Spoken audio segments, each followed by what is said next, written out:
ng iyong all-time hits. Ang tanging huntahan ng Masanglamaw. Number 1 sa Mega Manila, nationwide pa. Broadcasting from TGON, TVH Group of Networks.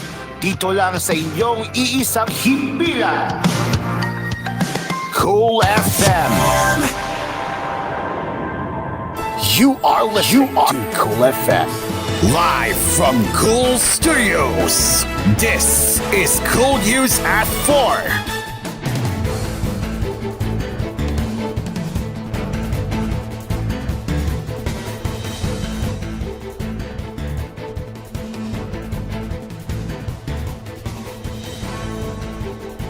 Good afternoon and welcome to Cool News at Noon. I am Cairo.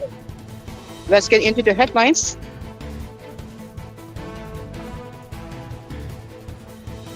Give me a second. Okay. So let's get into the headlines now. Let's just check if the live stream, if the live stream is working on for the Cool News department.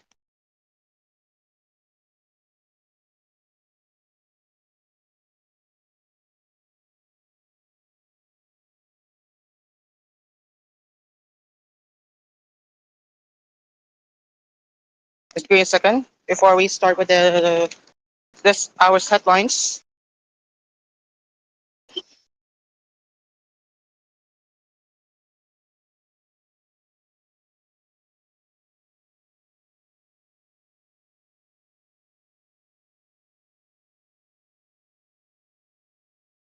It looks like it is working, so we are hopefully in here. Okay, looks like the live stream is working. So let's get into the headlines now. I will be doing it in this area, so I have time to cover.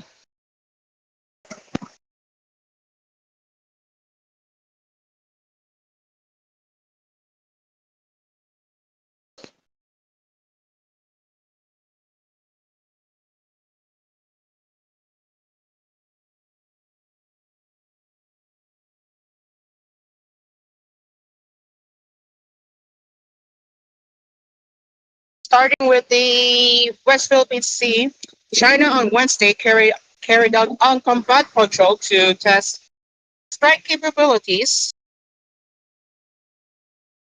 near Scarborough Shoal in the West Philippine Sea, a flashpoint area also claimed by the Philippines.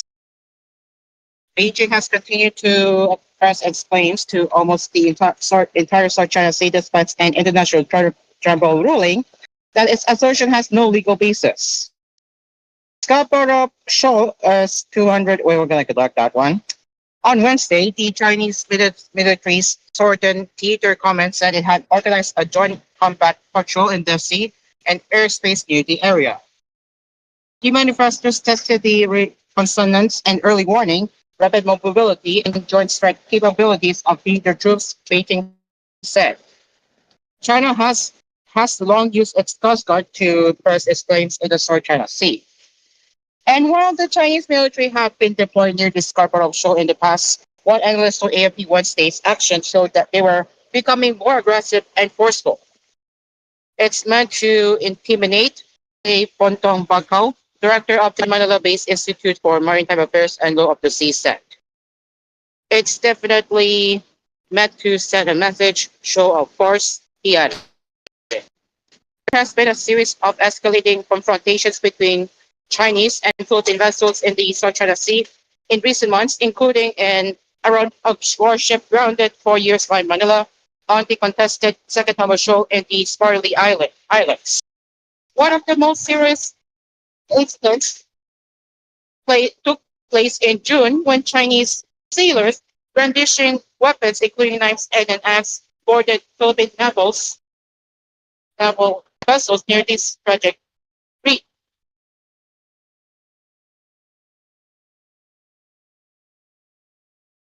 The Philippine military said one of its sailors lost a thumb in the confrontation in which Beijing's Coast Guard also confiscated or destroyed Philippine equipment, including guards. Beijing blamed the escalation on Manila and maintains its action to protect its claims are legal and proportional. In recent weeks, the Philippines and China have agreed on a provisional arrangement for resupplying Filipino troops stationed on Second Thomas Shoal and also to increase the number of communication lines to resolve disputes in the waterway. Last month, the United States said it would provide $500 million in additional military funding to the Philippines to combat Beijing's growing assertiveness. Beijing said in response that wooing countries from outside the region to provoke confrontation will only undermine regional stability and aggravate tensions. The investment will only lead to greater insecurity for Manila and warned. Also on Wednesday, the Philippines launched 2 days of joint sea and air exercises with the United States, Canada, and Australia, according to a joint statement. A Manila military spokesman told AFP that the drills were taking place in the West Philippine Sea, the country's name for areas it claims in the South China Sea.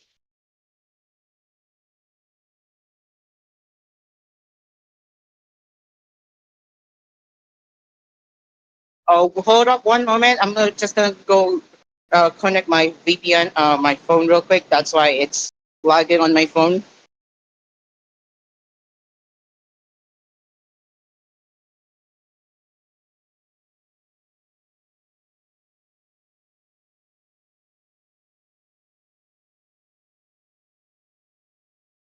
Hold up one moment, guys.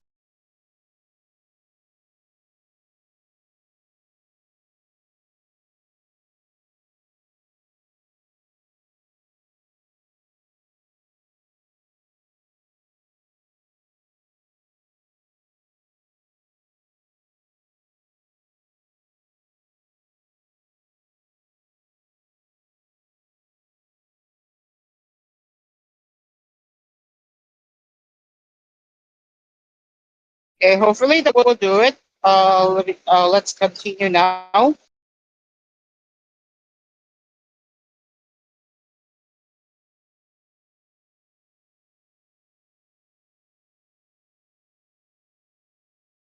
Yeah, hopefully that will help with the speeds here.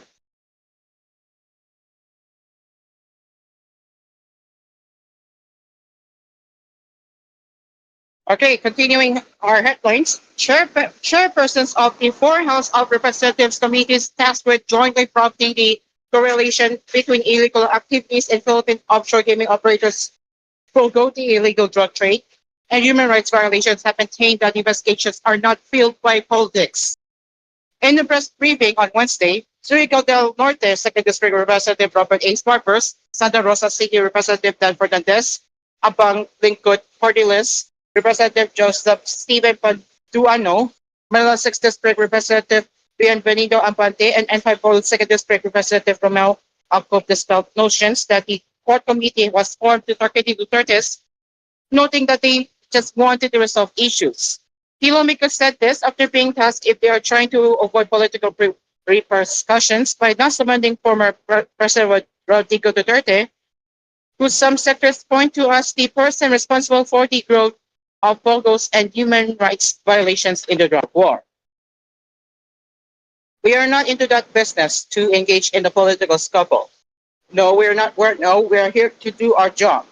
And our job is to find out whether the laws we have enacted in Congress are properly implemented by the executive, said Al Pope, who is senior vice chair of the Public Order and Safety panel headed for the NEST. The resource persons invited are resource persons that will help the committee in crafting legislation. Now, of course, we want to invite people who are in the know, those who are aware of the incidents, those who can help us. And if any of the committees will deem it proper to invite the former president or any resource person for that matter, as long as he can help, why not? Barbers added. Both Barbers and Padun Ano all explained that the court committee is not targeting the past administration, noting that the issues being investigated came during the present administration. Let me correct you. No, that's not with the previous administration because there is an existing problem with government agencies, and it is the mandate of lawmakers to look at why these are happening. So this has nothing to do with politics or anything of the previous administration, Barbara said. Questions of labor expansion. This never happened during the past administration with Duterte. This happens even prior to the administration of Duterte. That's why we cannot say that we created this committee because of that Duterte, because if that is the case, it's politics. But Duano added. Ambonte agreed, saying that while Duterte's term may have triggered discussions on different issues, the compounded problem started way before the past administration took office. The previous administration might have triggered this investigation. It's continuing on. That's why we're investigating so that we can create legislation to put a stop on the alleged criminal event organizations that had happened. It's continuing on. It's not politics, but it's actually trying to stop what has been happening for a number of years. He noted. The four committees: Committee on Dangerous Drugs, Committee on Public Order and Safety, Committee on Public Accounts headed by Duano, and the Committee on Human Rights led by Abante were tasked under House Resolution number 1880 to investigate the intertwined issues between POGOs, illegal drugs, and alleged extrajudicial killings. House Resolution number 1880 was adopted on Tuesday during this session via viva voce or voice voting. The adoption of House Resolution number 1880 comes after Senior Deputy Speaker Aurelio Gonzalez Jr. delivered a privileged speech during Monday's session, highlighting the importance of a coordinated approach to pressing issues faced by the country today. The Committee on Dangerous Drugs initially conducted an investigation into two anti-drug operations in Pampanga, including an uncontrolled delivery operation where drugs from the port of Subic were tracked down into a warehouse in Mexico owned by Empire 999 Realty Corp. After it was eventually revealed that the warehouse was owned by Empire 999 Realty Corporation, controlled by Sir Willie Ong, the committee dug deeper and found ties to Lincoln Ong, individual involved in the family issue. The Committee on Public Order and Safety, headed by Bernadette meanwhile started the probe on Pocos, where it was revealed that a worker named Dylan was sold by a Chinese brand to the Bambang Hub for 300,000 pesos. Some of the names mentioned in the Committee on Dangerous Drugs hearing also surfaced during discussions on Pocos sites. Lots of is one for the desk presented a metrics crafted by the three committees, showing key personalities being linked to the Pocos and drug operations in Central Luzon.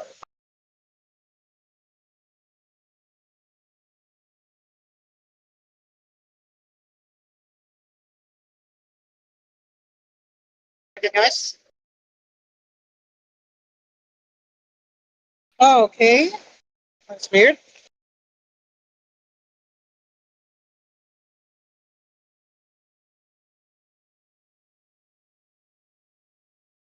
Okay, guys. It is now 4:13 in the afternoon, and Cool News at 4. We'll be right back live from Vince Grand Canal Mall. Stick around.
Welcome back to koolNews at 4. All right, we're in the mall now, so let's continue with the headlines.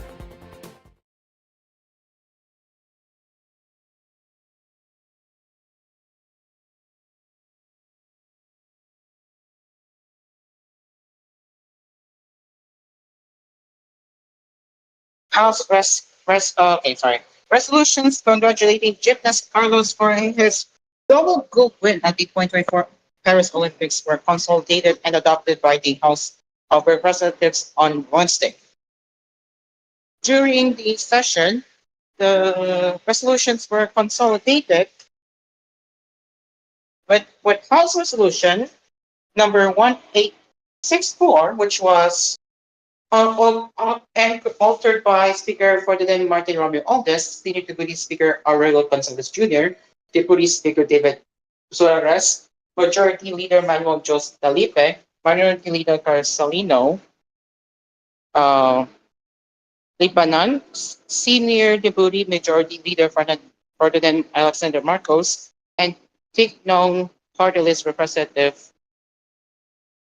Yada Mari Romeo Aldes, and Jude Adre. Yulo made history after securing two successive victories. At the 2024 Paris Olympics, a gold in the men's artistic gymnastics final on Saturday night and another gold during the men's gold finals on Sunday night. Agencies and companies have pledged grants for Yulo after his victories. Romeo Aldes on Monday said Yulo will receive 3 million pesos from the House of Representatives for gold medal, which means he is now slated to get 6 million pesos. On Tuesday, the Philippine Amusement and Gaming Corporation Parker said Yulo would get a 10 million peso cash gift for each gold medal he won at the 2024 Paris Olympics, which he is slated to receive 20 million pesos.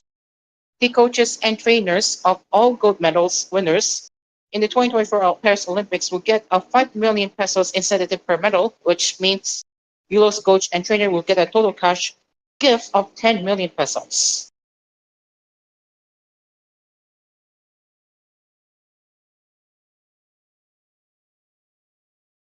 I'm my hand's really tired. I might go stay in the elevator.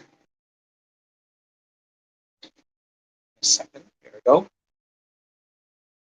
Hopefully that didn't damage that one. Okay.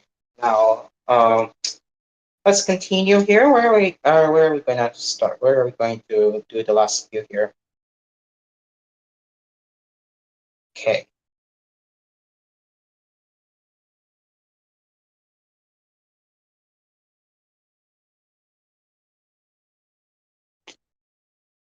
Okay, here we go. Suspected food poisoning downs 127 Pangasinan and village executives in Subic. Yikes. At least 127 village officials from Pangasinan attending a seminar at the hotel inside this report were rushed to hospitals on Tuesday, August 6th due to suspected food poisoning. Medical personnel reported that the victims experienced symptoms such as vomiting and watery stools after eating lunch at the hotel. Respon- Response teams from nearby Olongapo City quickly arrived at the hotel to assist. Since these individuals were admitted to various hospitals in the area, while others were discharged after treatment. The victims, mostly Sangguniang Kabataan officials, were attending a gender and development seminar organized by the local government of San Carlos City.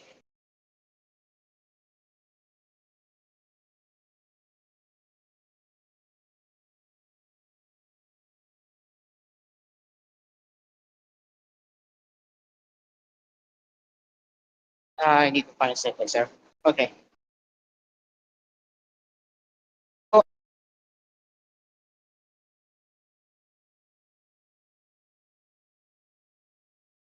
and finally, I'm sorry, lost signal. Okay. And finally, in international news, Singapore hanged a 59-year-old man on Wednesday for drug trafficking. Authorities said the second execution in the city-state in less than a week. The United Nations and rights groups say capital punishment has no proven deterrent effect and have called it to be discontinued. Singapore officials, however, insist it has helped make the country one of Asia's safest. The capital sentence of death imposed on a 59-year-old Singaporean was carried out on 7th of August 2024, the Central Narcotics Bureau, CNB, said in a statement. The man was convicted of trafficking not less than 35.85 grams or 1.3 ounces of pure heroin.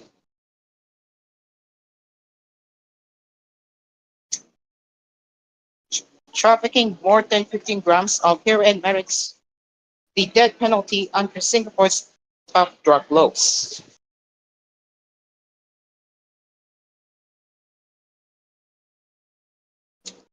He was accorded full due process under the law and was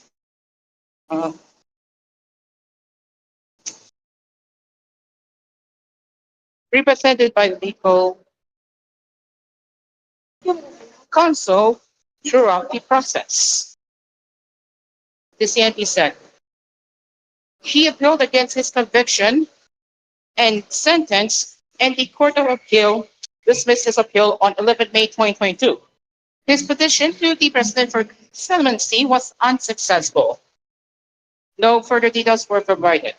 It was the second execution in Singapore in less than a week and the third this year. On Friday, a 45-year-old Singapore man was hanged for trafficking 36.93 grams of heroin.